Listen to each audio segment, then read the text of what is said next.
దేవుడు కూడి వచ్చిన మిమ్మల్ని అందరినీ యేసు నామములో దీవించునుగాక. ఆమె ఎందుకంటున్నానంటే, వాతావరణం సరిగా లేకపోయినా మీరంతా దేవుని మందిరానికి వచ్చారు. మీ ఆసక్తిని నా యేసయ్య చూచి తగిన ప్రతిఫలాన్ని మీకు అనుగ్రహించునుగాక.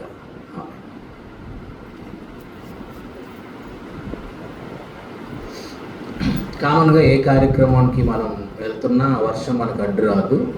చర్చికి వెళ్ళేటప్పుడు మాత్రమే వర్షం మనకు అడ్డు వస్తుంది. ఓట్లకు డబ్బులు పంచుతున్నారంటే వర్షం అడ్డు రాదు. రేషన్ ఇస్తున్నారంటే వర్షం అడ్డు రాదు. చికెన్ తెచ్చుకోవడానికి వర్షం అడ్డు రాదు. ఇంకా ఏదైనా ఇతరత్ర కార్యక్రమాలకు వర్షం అడ్డు రాదు. కానీ దేవుని సన్నిధి అంటేనే చాలామంది వర్షం పడుతుంది ఏం వెళ్తామని అనుకుంటారు. కానీ మీరు వర్షంలో కూడా వచ్చారు. మీలో దేవుడు కలిగించిన ఆ ఆసక్తిని బట్టి దేవునికి మహిమ కలుగునుగాక. ఆ ఆసక్తిని దేవుడు మీలో అంతం వరకు తుదమట్టుకు కొనసాగించునుగాక. ఆమె అపోస్తుల కార్యములు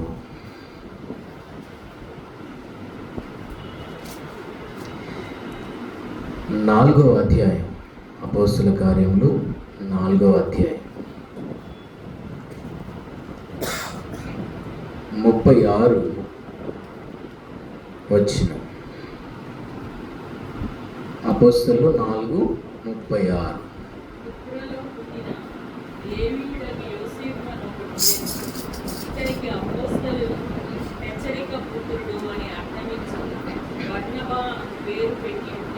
ఓకే, ఇక్కడ కుప్రలో పుట్టిన లేవీయుడగు యోసేపు అను ఒకడుండెను. ఇతనికి అపోస్తలులు హెచ్చరిక పుత్రుడు అని అర్థమిచ్చు బర్నబా అను పేరు పెట్టి ఉండిరి. సో ఈ బర్నబా అనే పేరుకు అర్థం ఏంటంటే హెచ్చరిక పుత్రుడు, లేదా కింద ఫుట్నోట్లో ఉంటుంది చూడండి, 1 అని నెమ్మరిచ్చి ఆదరణ పుత్రుడు. వాస్తవానికి ఈ బర్నబా పేరు అది కాదు. బర్నబాకి అసలు పేరు యోసేపు. బర్నబా అసలు పేరు ఏంటండి? యోసేపు. అయితే అపోస్తలులు ఇతనికి ఈ పేరు పెట్టారు, బర్నబా అనే పేరు. నిజంగా మరి దర్శనంతో పెట్టారో, ప్రవచనంతో పెట్టారో, దేవుని ప్రేరేపణతో పెట్టారో మనకు తెలియదు, కానీ సూటబుల్ నేమే పెట్టారండి. ఎందుకంటే ఆయన పేరుకి ఏదైతే అర్థం ఇస్తుందో ఆయన జీవితం కూడా ఎగ్జాక్ట్గా అలానే ఉందని ఇప్పుడు మనం చదువుకోబోయే కొన్ని వచనాల ద్వారా మనకు అర్థమవుతుంది. మొట్టమొదటిగా బర్నబా జీవితంలో ఉన్న మొట్టమొదటి మనం నేర్చుకోవాల్సిన ఒక పాఠం ఏంటంటే 37వ వచనం చదవండి.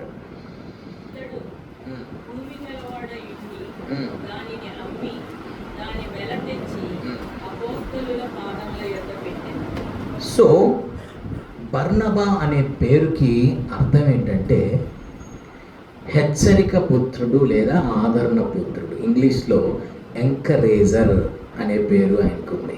బర్నబా అంటే ఎంకరేజర్, అంటే ఆయన అందరినీ ఎంకరేజ్ చేసేటువంటి వాడు. ప్రాముఖ్యంగా ఆయన ఎంతోమందిని ఎంకరేజ్ చేసి ఉంటాడు. ప్రాముఖ్యంగా ఆయన జీవితంలో ఆయన ఎంకరేజ్ చేసిన వాళ్ళల్లో ఒక టాప్ మ్యాన్ ఆఫ్ గాడ్ ఎవరయ్యారంటే అపోస్తలులైన పౌలు. నిజంగా మనకు అపోస్తలులైన పౌలు లాంటి వాళ్ళే బయటికి స్క్రీన్ మీద కనబడతారు, కానీ అలాంటి వాళ్ళని ప్రోత్సహించిన బర్నబాలు మాత్రం బిహైండ్ ద సీన్ ఉంటారు. వాళ్ళు కనబడరు. వాళ్ళు అపోస్తలులైన పౌలు లాంటి వాళ్ళని వదులుతూ ఉంటారు, బాణాలని. ఓకే, దేవుడు మనకు ఎలాంటి కృపనిస్తే ఆ కృపలో మనము ఆ స్థితిలోనే మనం దేవునికి నమ్మకంగా ఉండాలి. దేవుడు మనకు బర్నబా పిలిపిస్తే బర్నబాలాగే ఉండాలి.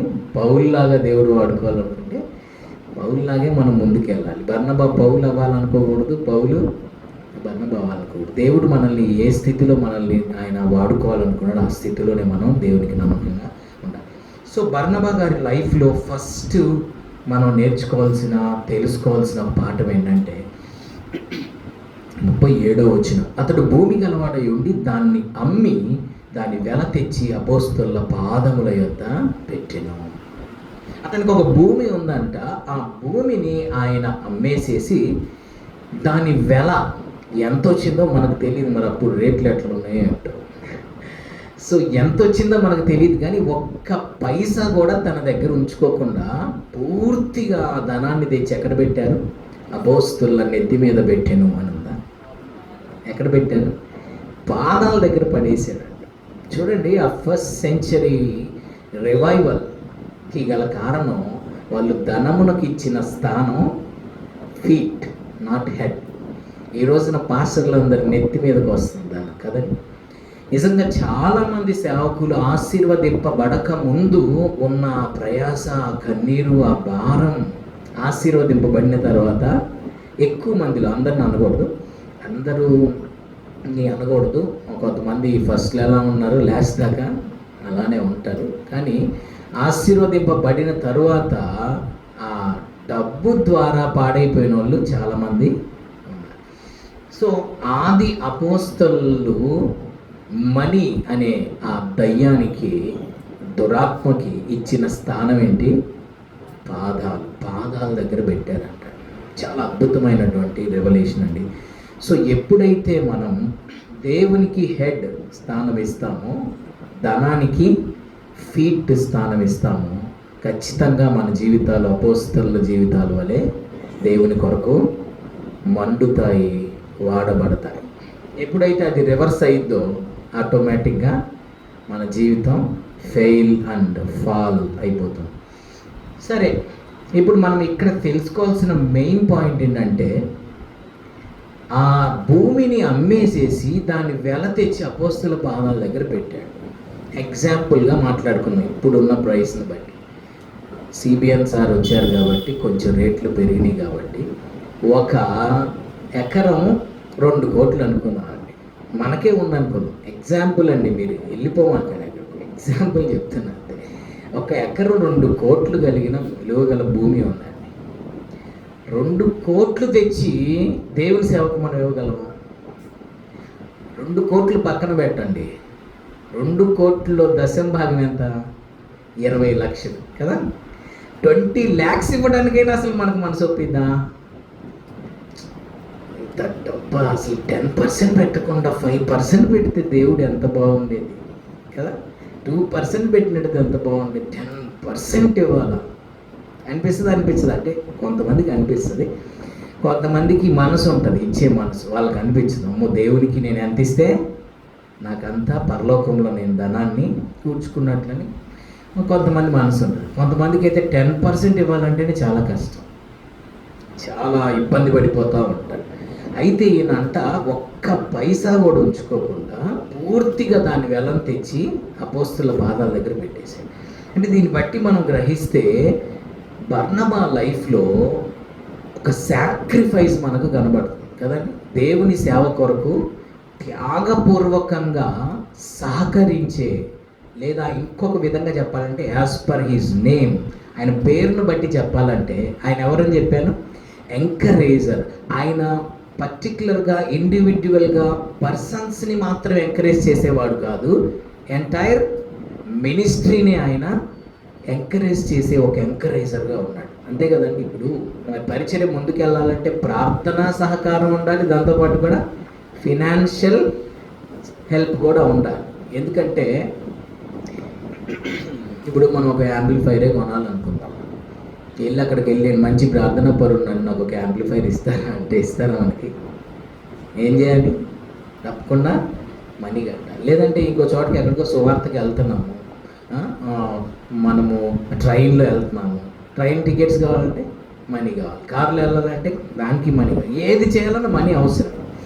సో అంటే ప్రార్థనా సహకారం ఎంత అవసరమో ఆర్థిక సహకారం కూడా పరిచర్యకు అంతే అవసరం. సో ఈ బర్నబా ఇండివిజువల్గా పాల్ని మాత్రమే కాదు, కానీ ఆనాడు ఆది అపోస్తలులు చేస్తున్న సేవను కూడా ఆయన ఎంతగానో ప్రోత్సహించేవాడిగా ఉన్నాడు. సో అలాంటి వారిగా మనం ఉన్నాం. అది కూడా ఎలానో తెలుసా? త్యాగపూర్వకంగా అండి. 1 రూపాయన ఉంచుకున్నాడు తన దగ్గర. మరి ఆయన ఫెయిత్ ఏంటో, ఆయన ఆయన త్యాగం ఏంటో అసలు అర్థం కాదు. నేను ఇందాకే చెప్పాను, 10% ఇవ్వడానికి మనకు కొన్నిసార్లు మనసు అంగీకరించింది. అసలు పూర్తిగా దాన్ని వెలతెచ్చేసి అపోస్తలుల సేవకుల పాదాల దగ్గర పెట్టిన మరి ఆయన భవిష్యత్తుల గురించిన ఆయన ప్రణాళిక ఏంటో, దేవునిపై ఆయనకున్న నమ్మకం ఏంటో, సేవ అంటే ఆయనకున్న ప్రేమ ఏంటో దాన్ని మనం మెజర్ మాత్రం చేయలేం. అంత త్యాగపూర్వకమైనటువంటి మనసు, దేవుని సేవను ప్రోత్సహించే విషయంలో అంత త్యాగపూర్వకమైన మనసు కలిగిన వాడిగా బర్నబాను మనం చూస్తున్నాం. అలాంటి త్యాగం మనలో ఉండాలి. నెంబర్ 1. రెండోది చెప్తున్నా, second point. Corinthians first book 9th chapter verse 6లో మనం చూస్తే, కొరింథీ మొదటి పత్రిక 9వ అధ్యాయము 6వ వచనం.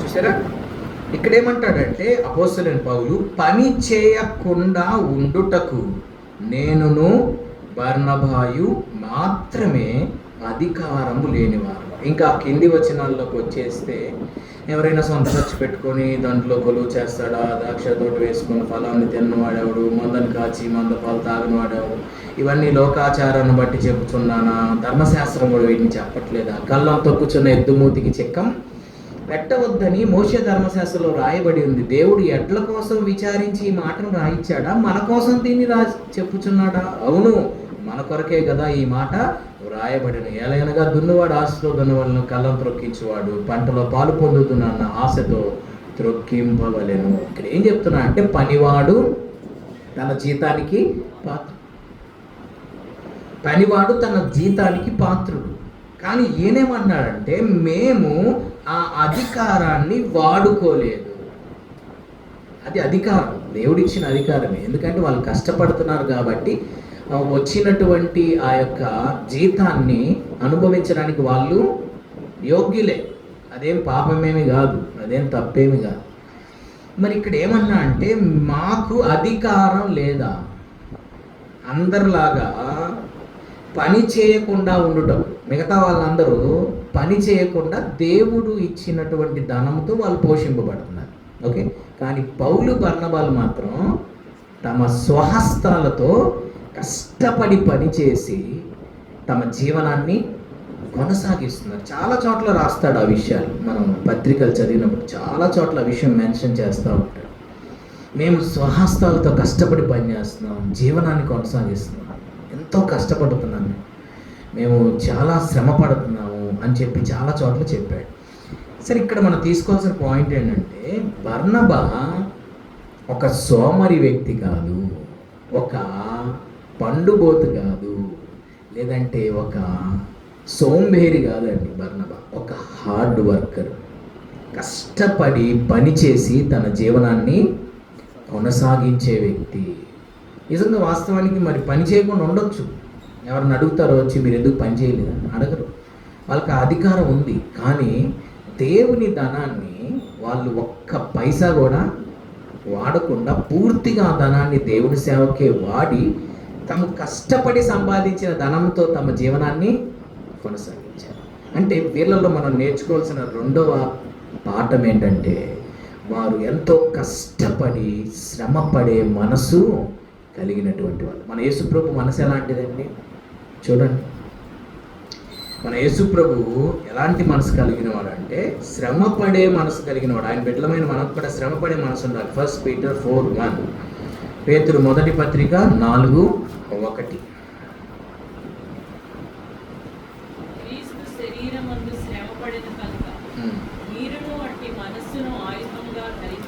చూసారా, అట్టి మనస్సును ఆయుధంగా ధరించు. ఏ మనసు అండి అది? శ్రమపడే మనస్సు. సుఖపడే మనసును కాదండి మనం ధరించుకోవాల్సింది. క్రైస్తవులుగా మనలో ఏముండాలి? శ్రమపడే మనస్సు. శ్రమపడడానికి మనం రెడీగా ఉండాలి. దేవుని కొరకు ఎలాంటి శ్రమనైనా అనుభవించడానికి మనం సిద్ధంగా ఉండాలి. అందుకే లూకా సువార్తలో రాస్తాడు, ఇరుకు మార్గమున ప్రవేశింప పోరాడుడి అన్నాడు. అంటే ఈ ఇరుకు మార్గంలో ఏముంది? పోరాటం ఉంది. విశాల మార్గంలో ఉన్నంత సుఖభోగాలు ఈ మార్గంలో ఉండవు.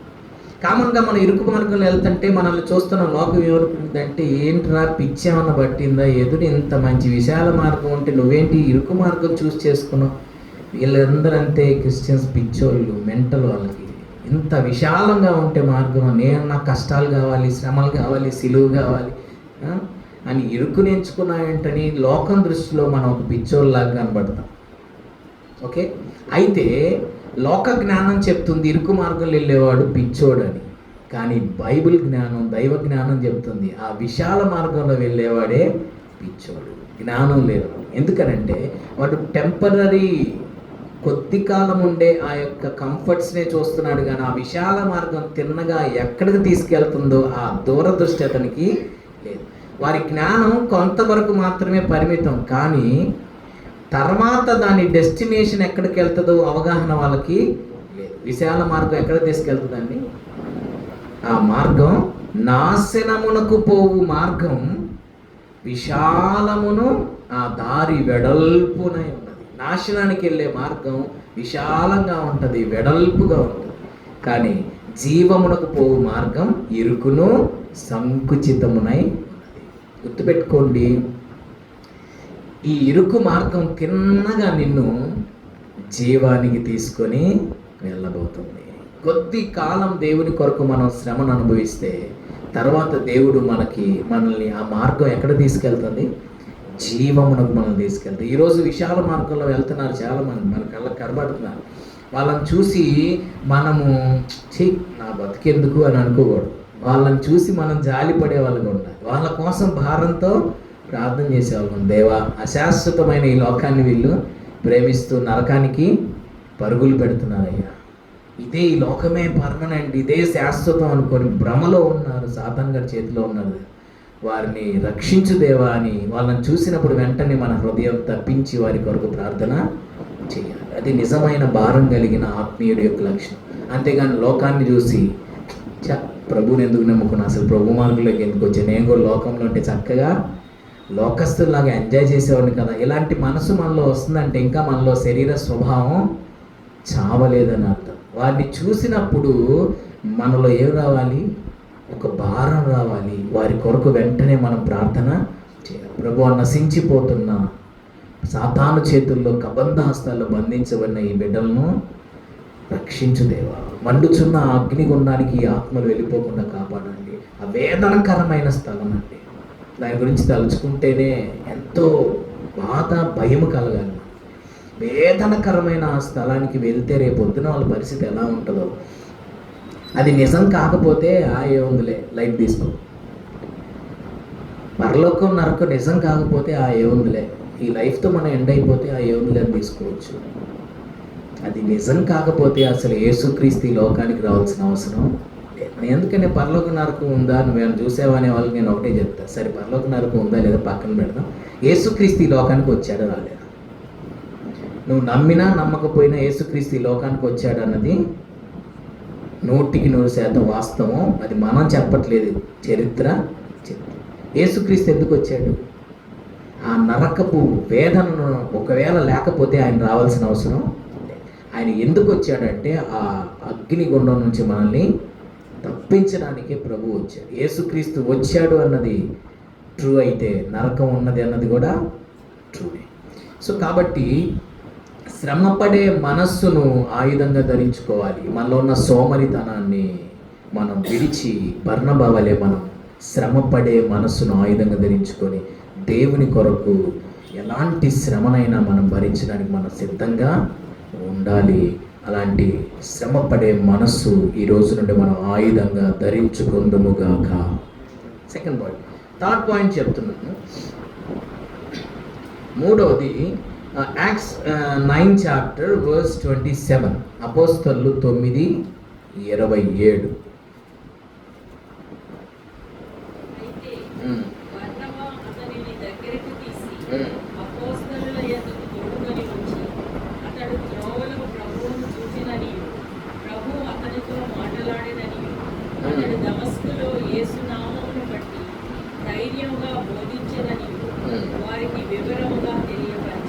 చూసారా? అయితే అపోస్తలులు 9:27. అయితే బర్నబా అతనిని దగ్గర తీసి ఏం చేశాడంట, అపోస్తల యొద్దకు తోడుకొని వచ్చి అతడు ప్రభువుని త్రోవలో చూశాడని, ప్రభు అతనితో మాట్లాడాడని, దమస్కులో ఆయన నామాన్ని బట్టి అతడు ధైర్యంగా బోధించాడని వారికి వివరముగా తెలియపరిచాడు. చూడండి పాపం పౌలు గారి యొక్క పరిస్థితి ఎంత దయనీయంగా ఉందంటే, నేను మారానురా బాబు అన్నా కానీ ఎవడు ఆయన్ని నమ్మట్లేదు. పొరపాటున పౌలే కనుక ఇక్కడికి వచ్చాడు అనుకోండి, ఆ మారిన మూమెంట్లో ఒక్కడు ఉంటాడు ఇక్కడ, జంపు బైబుల్ ఏడబడుతున్నాయి, బ్యాగులు ఏడబడుతున్నాయి, మొబైల్స్ ఎక్కడ పడుతున్నాయో కూడా మనం చూసుకోవాలి. అసలు ఆయన పరిస్థితి ఎంత దయనీయంగా ఉందంటే, ఆయన మారానన్నా ఒక్కడు కూడా నమ్మట్లేదు. సమాజ మందిరాల్లో బోధించడానికి నిలబడితే చంపట్టు అందరు. ఏంటి అంటే వాళ్ళ యొక్క ఆలోచన ఏంటంటే, వామ్మో ఈయన ఈ గెటప్ వేసుకొని వచ్చాడురా బాబు మనం పట్టుకొని వెళ్ళడానికి, చెరసాలలో వేయడానికి అని ఒక్కడు కూడా నమ్మట్లేదు. ఎంత బాధ అనిపిస్తుంది కదా. మారినా కానీ మనల్ని నమ్మలేదనుకోండి, మనకేమనిపిస్తుంది అంటే మనం మారి కూడా ప్రయోజనం లేదు, మనం ఇంకా మళ్ళీ ఓల్డ్ లైఫ్లోకి వెళ్ళిపోవడం బెస్ట్. ఎవడు నన్ను నమ్మట్లేదు, నేను మారానన్న ఎవడు నన్ను నమ్మట్లేదు, చాలా కృంగిపోతాం. సపోజ్ నేను పౌలును ఈవెన్ అండి, సరే ప్రజల సంగతి పక్కన పెట్టండి, ఈవెన్ అపోస్తలు కూడా నమ్మలేదు. అపోస్తలు కూడా అతన్ని దగ్గరికి రానివ్వలా, దగ్గర తీయలేదు. కానీ బర్నబాకి దేవుడిచ్చిన దర్శనం అది, భారం అది. ఇలాంటి కృంగిపోయిన వాళ్ళని ప్రోత్సహించే ఒక ఎంకరేజర్గా దేవుడు ఆయనకి అలాంటి అభిషేకం ఇచ్చాడు, అలాంటి భారాన్ని ఇచ్చాడు. నిజంగా నేను మాత్రం కన్ఫామ్గా చెప్పగలను, బర్నబా లేకపోతే పౌలు లేడు. బర్నబా లాంటి ప్రోత్సహించేవారు లేకపోతే పౌలు లాంటి వాళ్ళు అంత గొప్ప సేవ చేసేవాళ్ళు కాదు. అదంతా దేవుని కృప అనుకుని నేను కాదంటలేదు, కానీ మనుషులు కూడా ఉండాలి కదండి. దేవుడే దిగిరాడు కదా, దేవుడే వచ్చి మనకు పని చేయడుగా, మనుషుల ద్వారానే దేవుడు తన కార్యం జరిగిస్తాడు. నాకు బాగా నచ్చిన విషయం ఏంటంటే, ఎవ్వరు దగ్గర తీయలేదు కానీ పౌల్ని ఆ కృంగిపోయిన సమయంలో ఒకే ఒక్కడు పౌలుని ఆదరించి ధైర్యపరిచి బలపరిచాడు. ఆయన పేరే బర్నబా.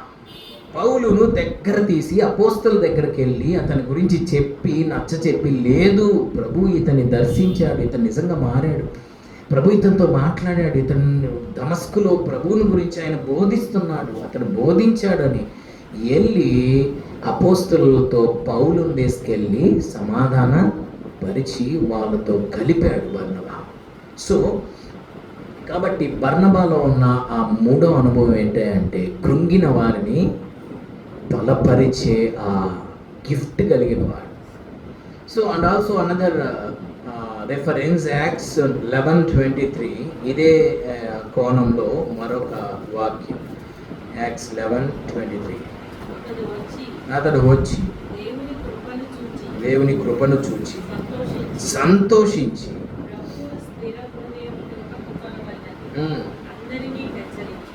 చూసారా, he encouraged the believers also. విశ్వాసుల్ని కూడా అక్కడ హెచ్చరించనని ఉంది కదా, ఇంగ్లీష్లో ఎంకరేజ్ చేశాడు. అతడు వచ్చి దేవుని కృపను చూచి సంతోషించి. ఎవరండి ఆయన? బర్నబా. పైకి వచ్చినాలు మీరు చదివితే మీకు ఆ విషయాలు అర్థమవుతాయి. సో బర్నబా వచ్చి దేవుని కృపను చూచి సంతోషించి ప్రభువుని స్థిరమైన హృదయముతో హత్తుకొనవలనని అందరినీ హెచ్చరించెను. ఎంకరేజ్ చేస్తున్నాడు. దేవుణ్ణి స్థిరమైన హృదయముతో హత్తుకోవాలి.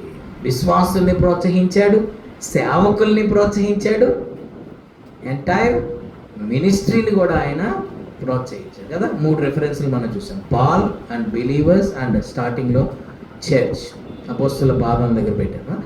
సంఘాన్ని ప్రోత్సహించాడు, ఆయన ద్వారా పరిచర్య ఎంతో ప్రోత్సహింపబడి. అలాంటి ఎంకరేజర్స్గా దేవుడు ఇక్కడున్న ఒక్కొక్కరిని మార్చునుగాక. అలాంటి ఎంకరేజర్స్గా మనం మారాలి. బర్నబా లాంటి ఎంకరేజర్స్గా, అలాంటి అనాయింటింగ్, అలాంటి గ్రేస్, అలాంటి విజన్ దేవుడు ఇక్కడున్న ప్రతి ఒక్కరికి అనుగ్రహించునుగాక. పౌలు లాంటి వాళ్ళు ఆ బలమైన సేవ చేయాలంటే బర్నబా లాంటి ఎంకరేజర్స్ ఎంతో అవసరమై ఉన్నదండి. ఆ ఎంకరేజర్స్ మౌనంగా ఉంటే పౌలు లాంటి వాళ్ళు చాలా కృంగిపోయే ప్రమాదం. సో ఇక్కడ నేను బర్నబా టాపిక్లో నుండి ఆయన చెప్పిన మాటలోకి నేను వెళ్తున్నాను. ఏమని చెప్పాడంటే వాళ్ళతో, చాలా మంచి మాట కాబట్టి దాంట్లోకి వెళ్తున్నాను. ప్రభువును స్థిర హృదయముతో హత్తుకోవాలి. స్థిర హృదయంతో హత్తుకోవాలి. దీనికి 2 or 3 డిఫరెంట్ యాంగిల్స్లో మీనింగ్స్ ఉన్నాయి, జాగ్రత్తగా వినండి. నెంబర్ 1, స్థిరమైన హృదయంతో హత్తుకోవాలంటే అర్థం, ఎలాంటి శ్రమలు మన జీవితంలో వచ్చినా, ఎలాంటి పరిస్థితులు మన జీవితంలో వచ్చినా, ఎలాంటి శోధనలు మన జీవితంలో వచ్చినా దేవుణ్ణి మనం గట్టిగా పట్టుకోవాలి. ఆయన్ని పాదాలు మనం విడిచిపెట్టకూడదు. దేవుణ్ణి స్థిరమైన హృదయంతో హత్తుకోవాలి. ఈరోజు చాలామంది హృదయాలు ఎలా ఉన్నాయంటే అస్థిరమైన హృదయాలు, చంచలమైన మనసులు, స్థిరత్వం లేని మనసు.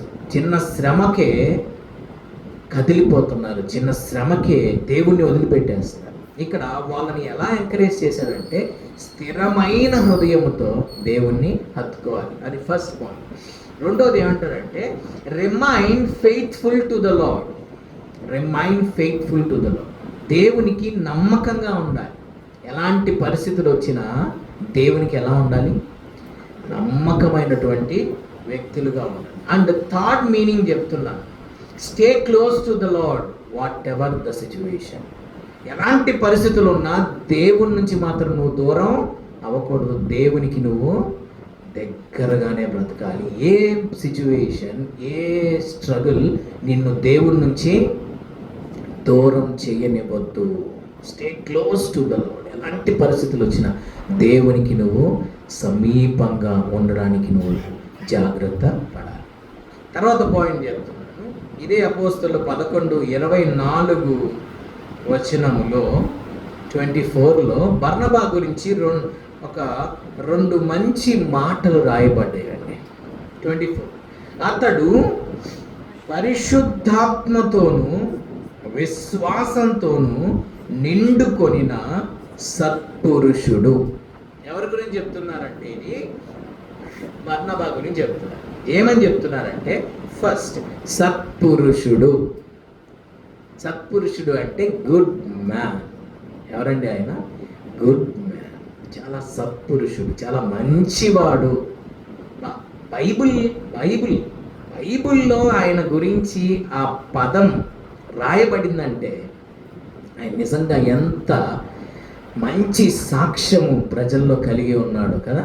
పరిశుద్ధ గ్రంథంలో రాయబడింది అంటే ఆయన పేరు, ఆయన గురించి సత్పురుషుడు అని రాయబడిందండి. ఇంకెంత సత్పురుషుడై ఉంటాడు కదా. అందరికీ ఆ ధన్యత, ఆ భాగ్యం దక్కిద్దా? పరిశుద్ధ గ్రంథంలో ఆయన పేరు లిఖించబడిందంటే, ఒక సత్పురుషుడుగా ఆయన పేరు రాయబడిందంటే నిజంగా ఆయన ఎంత మంచివాడుగా ఉంటాడు. సరే, మంచివాడు అంటే ఫిజికల్గా మనం తీసుకోకూడదు. మనం ఏదో మంచి పనులు చేయడం ద్వారా మంచివాడు కాదు, కానీ దీన్ని స్పిరిచువల్గా ఎలా మనం కన్వర్ట్ చేసుకోవచ్చు అంటే మంచి సాక్ష్యం ఉండాలి మనకి. మంచి సాక్ష్యం అంటే ఈ అపోస్తలుల 10వ అధ్యాయంలోని ఇంకొక ఆయన ఉన్నాడు, వర్స్ 22లో 10:22.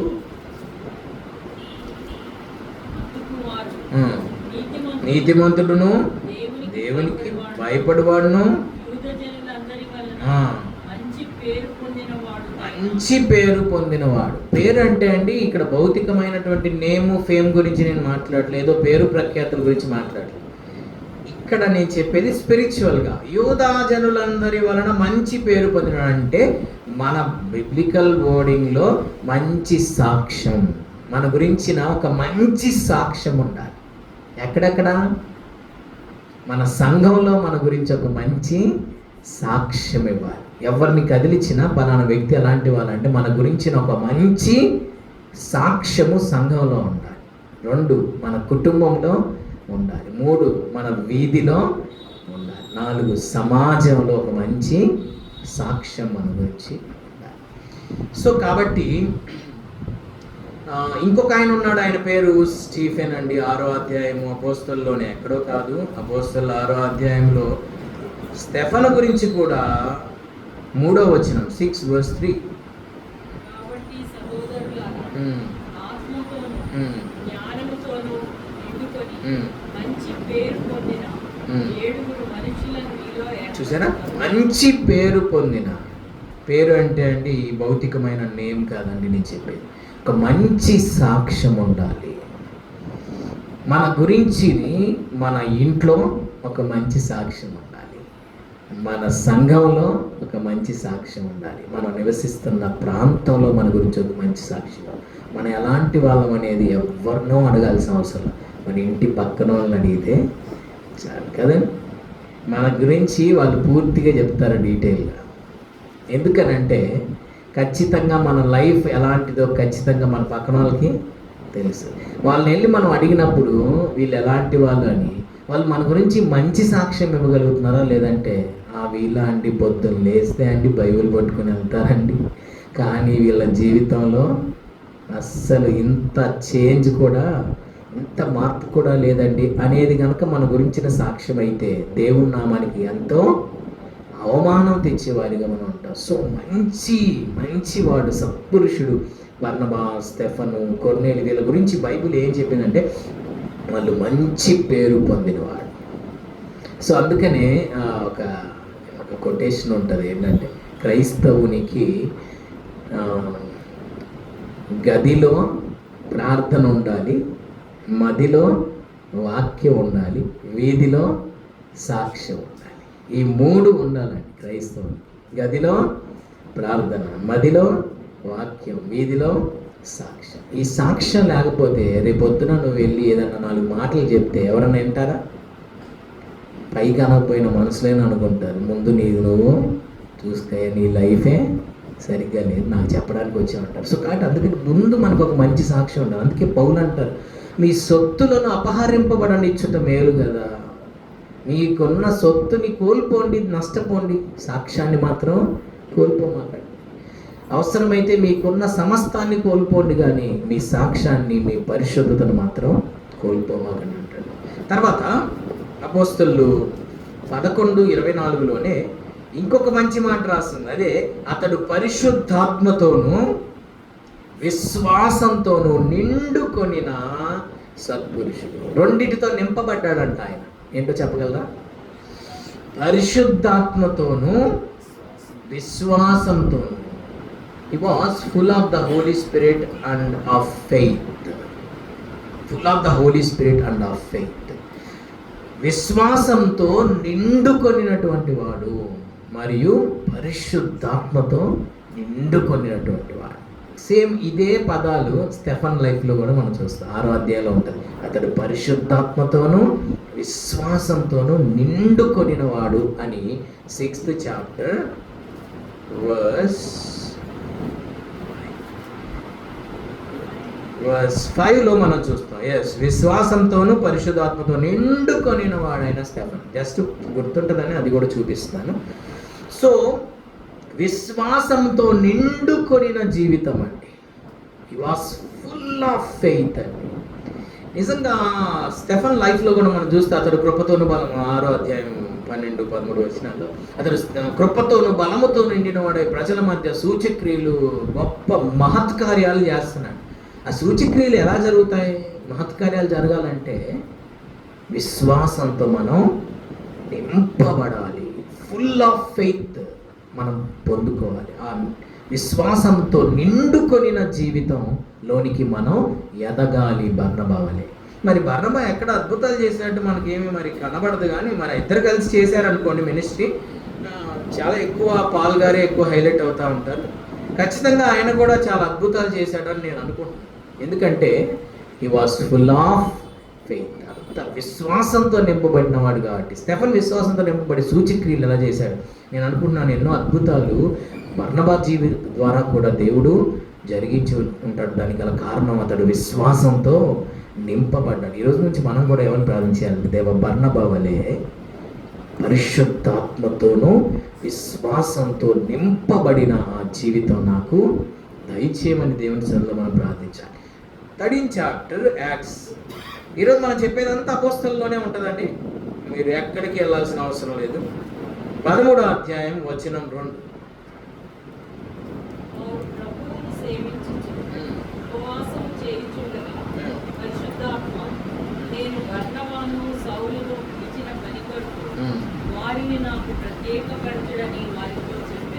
చూసారా? వారు ప్రభువును సేవించుచు ఉపవాసం చేయుచుండగా పరిశుద్ధాత్మ నేను బర్నబాను సౌలును పిలిచిన పని కొరకు వారిని నాకు ప్రత్యేకపరచుడని వారితో చెప్పాను. చాలా అద్భుతమైన వచనం అండి ఇది. దీని గురించి నేను మాట్లాడిన తర్వాత మీకు అర్థమైంది ఎంత అద్భుతమైన వచనం అండి. ఇది క్యాజువల్గా ఇలా చదువుకుంటూ వెళ్తే అర్థం కాదు, కానీ దీని యొక్క మీనింగ్ మనకు అర్థమవుతుంది. అక్కడ ఒక వర్డ్ ఉంటుంది చూడండి, పిలిచిన పని. ఏంటంటే అది పిలిచిన పని, స్పెషల్ జాబ్. అది ప్రాముఖ్యంగా మనం గుర్తుపట్టాలి. ఏదో ఒక జాబ్ చేసుకుంటూ వెళ్తున్నానులే అంటే కుదరదు. పిలిచిన పని. దేవుడు ఇక్కడున్న ప్రతి ఒక్కరికి ఒక స్పెషల్ జాబ్ ఇస్తాడు. ఒక స్పెషల్ జాబ్ కొరకు దేవుడు మనల్ని పిలుస్తాడు. ఒక స్పెషల్ జాబ్. అది ఏంటో మనం ఫైండ్ అవుట్ చేయకపోతే మన జీవితం చాలా వృధా అయిపోతుంది, మన టైం చాలా వృధా అయిపోతుంది, మన ఎఫర్ట్ చాలా వృధా అయిపోతుంది. పిలిచిన పని, దేని కొరకు దేవుడు మనల్ని పిలిచాడు. అందుకని అంటాడు అపోస్తలుడైన పౌలు ఫిలిప్పీ పత్రికలో, దీనికి రిలేటెడ్గా ఒక వచనం ఉంది. ఫిలిప్పీ పత్రిక 3వ అధ్యాయము 12వ వచనం. ఫిలిప్పీ 3:12. ఇదివరకే నేను గెలిచితినని అయినను, ఇదివరకే సంపూర్ణ సిద్ధి పొందితినని అయినను నేను అనుకొనుటలేదు. కానీ నేను దేని నిమిత్తము క్రీస్తు యేసు చేత పట్టబడితినో దానిని పట్టుకొనవలెనని పరిగెత్తుచున్నాను. చూసారా, దాన్ని పట్టుకోవాలని పరిగెడుతున్నాను. నేను దేని కొరకు క్రీస్తు యేసు చేత పట్టబడ్డానో దాన్ని పట్టుకోవడానికి పరిగెడుతున్నాను. మరి మీరు దేన్ని పట్టుకోవడానికి పరిగెడుతున్నారో నాకు తెలియదు. దాన్ని పట్టుకోవడానికే నువ్వు పరిగెడితే నీ లైఫ్ సార్థకం అవుతుంది, నీ టైం కరెక్ట్గా యూటిలైజ్ అయినట్టు. దాన్ని పట్టుకోవడానికి పరిగెడతారు. ఏంటి అది అంటే, దేని నిమిత్తము నీవు క్రీస్తు యేసు చేత పట్టబడ్డావో దాన్ని పట్టుకోవాలి. మనం మన జీవితాల్లో కొన్నిసార్లు దేనిదేన్నో పట్టుకోవడానికి పరిగెత్తి మన టైం అంతా వృధా చేసేసుకుంటాం. అసలు దేని కొరకు ఆయన మనల్ని పట్టుకున్నాడు? ఇక్కడ అదే అంటున్నాడు, పిలిచిన పని కొరకు వారిని నాకు ప్రత్యేక పరచ. స్పెషల్ జాబ్, ప్రత్యేకమైన ఒక పని కొరకు దేవుడు వారిని పిలుచుకున్నాడు, ఎన్నుకున్నాడు, ఏర్పరచుకున్నాడు, ప్రత్యేకపరచుకున్నాడు, సపరేట్ చేసుకున్నాడు. ఒక స్పెషల్ జాబ్. ఆ స్పెషల్ జాబ్ ఏంటి? మనల్ని దేవుడు దేని కొరకు ఎన్నుకున్నాడు, పిలుచుకున్నాడు, ఏ పని కొరకు ఆయన చేత మనం పట్టబడ్డాం. పౌలుని ఒక స్పెషల్ పర్పస్తో ఒక స్పెషల్ జాబ్ ఆయనకి ఇచ్చాడు. బర్నబాను ఒక స్పెషల్ పర్పస్తో పట్టుకున్నాడు. సో అందరికీ ఒకే జాబు ఉండదు, ఒక్కొక్కరికి ఒక్కొక్క జాబ్ ఉంటుంది అంతే. సో ఆ స్పెషల్ జాబ్, ఆ పిలిచిన పని ఏంటి, దేనికోసం నిన్ను పట్టుకున్నాడో అది నువ్వు ఫైండ్ అవుట్ చేసి దాని మీద మాత్రమే నీ పూర్తి ఫోకస్ని నువ్వు పెట్టాలి. దాని కొరకు మాత్రమే నీ సమయాన్ని నువ్వు వాడాలి.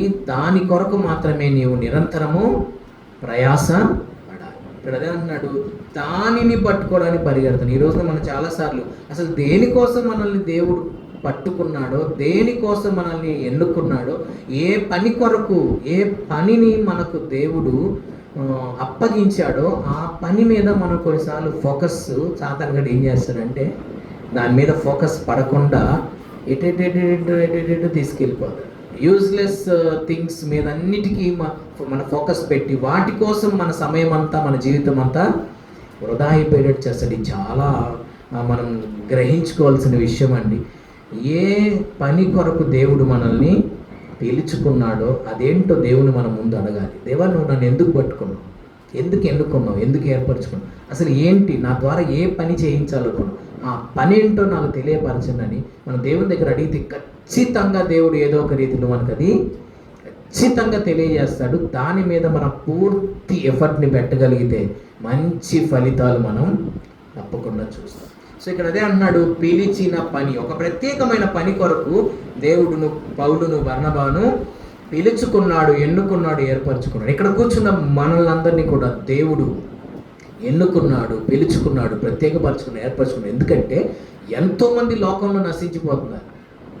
వాళ్ళందరికన్నా మన పెద్ద గొప్ప వాళ్ళమేమి కాదు.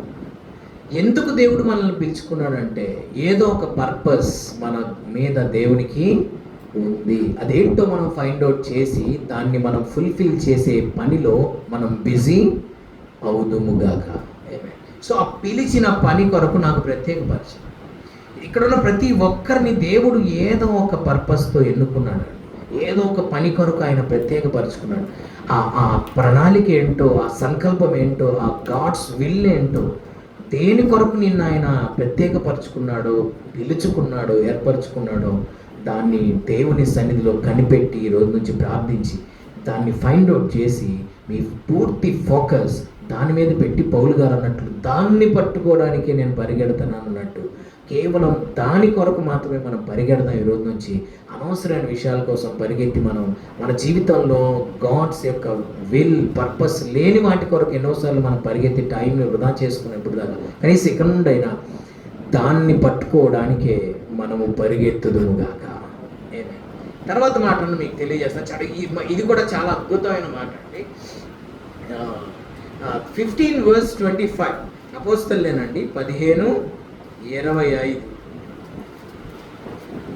కనుక మనుషులను ఏర్పరచి మన ప్రభువైన యేసుక్రీస్తు పేరు కొరకు తమను తాము అప్పగించుకొనిన బర్నబా, పౌలు అను మన ప్రియులతో కూడా మీ యొద్దకు పంపుట యుక్తమని మాకందరికీ ఏకాభిప్రాయం కలిగింది. చూసారా, అక్కడ ఒక మంచి వర్డ్ ఉంటుందండి. అసలు బర్నబా, పౌలు గురించి మనుషులను ఏర్పరిచి గనుక మనుషులను ఏర్పరిచి మన ప్రభు అయిన యేసుక్రీస్తు పేరు కొరకు, ఆ నామము కొరకు తమ్మును తాము అప్పగించుకొనిన బర్నబా అండ్ పౌలు ఏం చేశారంటే వాళ్ళు యేసయ్యకు అప్పగించుకున్నారు.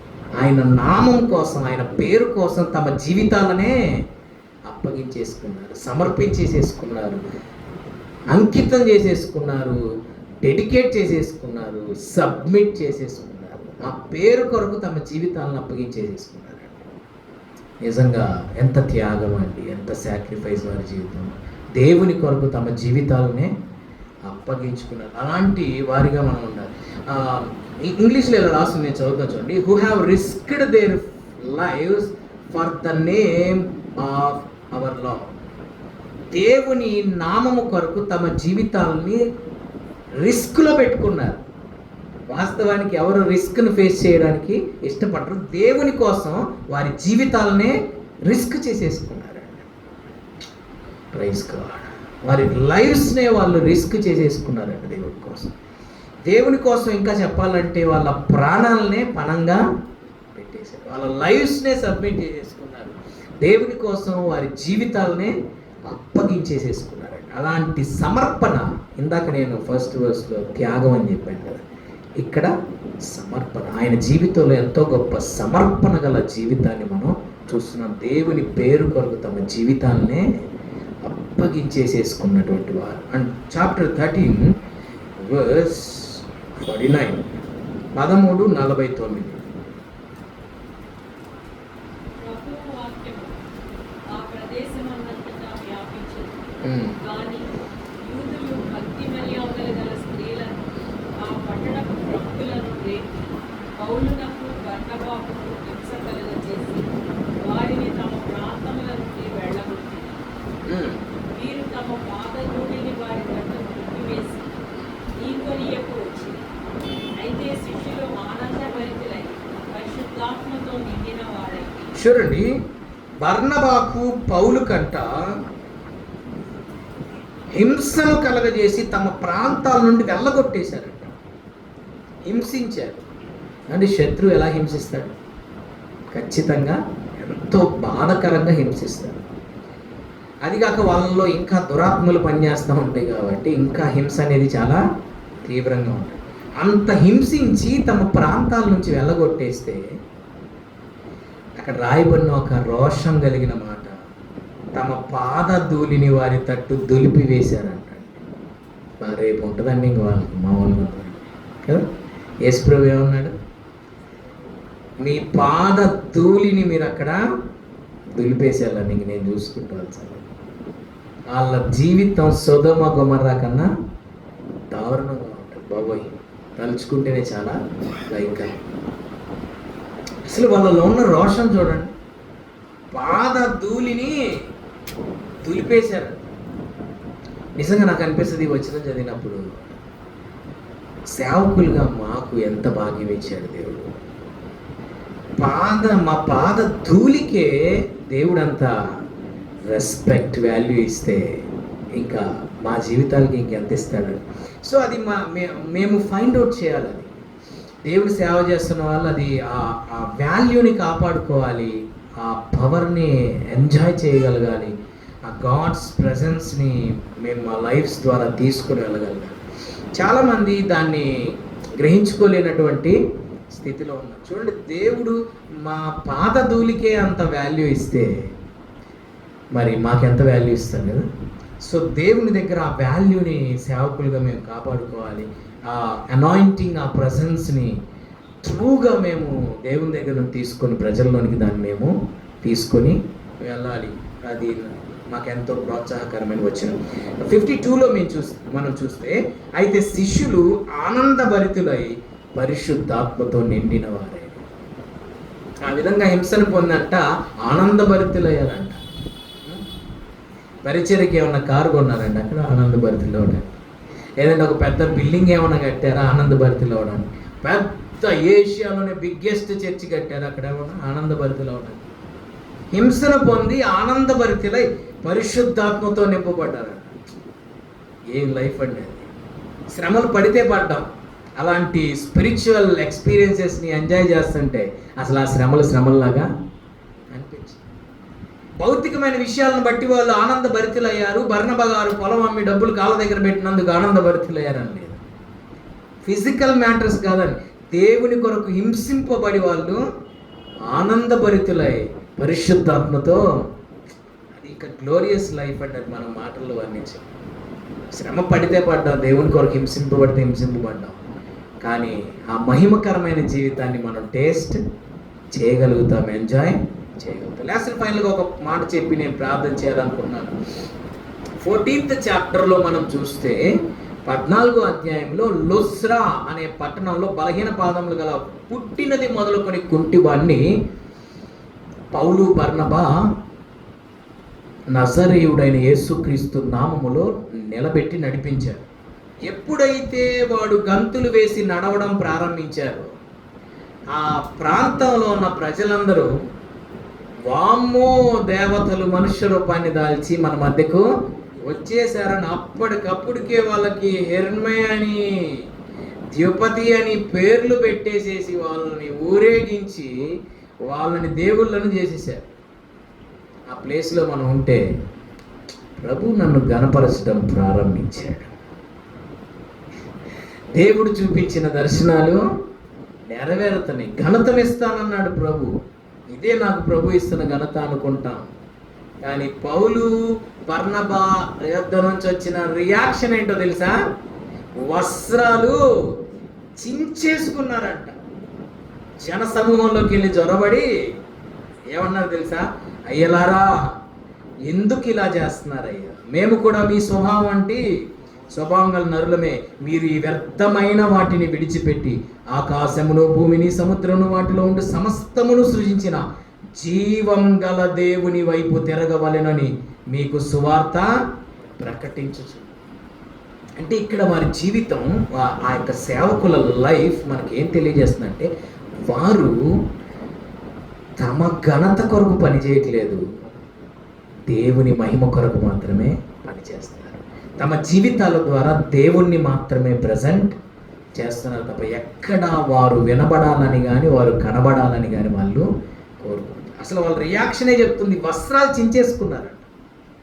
అంటే తమ జీవితాల ద్వారా కేవలం దేవుడికి మాత్రమే మహిమను వారు ఆపాదిస్తున్నారు. అలాంటి కృప దేవుడు మనకు కూడా దయచేయండి. ప్రార్థన చేద్దాం. మహాపరిశుద్ధుడు అయిన తండ్రి, మీకు స్తోత్రాలు. ఈరోజు బర్నబా గారి జీవితాన్ని మీరు మా ముందు ఉంచి ఎన్నో శ్రేష్టమైన విషయాలు మాకు తెలియపరిచారు. ఆ పేరు కొరకు తమ్మును తాము అప్పగించుకున్న బర్నబా, పౌలు, దేవా, వారి సాక్రిఫైస్ ఎదుట మా సాక్రిఫైస్ ఏ పాటిది, వారి సబ్మిషన్ ఎదుట మా సబ్మిషన్ ఏ పాటిది, వారి భక్తి ఎదుట మా భక్తి ఏ పాటిది. సరి చూసుకొని సరి చేసుకొనుటకు సహాయం చేయు. బర్నబా లైఫ్ని మా ముందుంచి మా స్పిరిచువల్ లైఫ్ని, చల్లారిపోయిన మా స్పిరిచువల్ లైఫ్ని మీరు ఛాలెంజ్ చేస్తూ ఉన్నారు. ఈ రాత్రి నీ మాటల ద్వారా ప్రోత్సహించబడిన వారమై అలాంటి త్యాగములోనికి, తెగింపులోనికి, సమర్పణలోనికి, సాక్ష్యములోనికి, ఆత్మతో విశ్వాసంతో నింపబడిన ఆ జీవితంలోనికి మేము వచ్చుటకు సహాయం చేయండి. లార్డ్ మేకర్స్ ఎంకరేజర్స్, మమ్మల్ని ఒక ఎంకరేజర్స్గా మార్చండి దేవా. బర్నబాలాగా మమ్మల్ని వాడుకోండి దేవా. సంఘమును ఎంకరేజ్ చేశాడు, విశ్వాసుల్ని, బిలీవర్స్ని ఎంకరేజ్ చేశాడు. పౌలు లాంటి గొప్ప సేవకుల వెనుక బర్నబా లాంటి ప్రోత్సాహకులు, ఎంకరేజర్స్ ఉన్నారు. సేవకులను కూడా ఎంకరేజ్ చేశాడు. సంఘాన్ని, విశ్వాసులను ప్రోత్సహించిన ఒక ఎంకరేజర్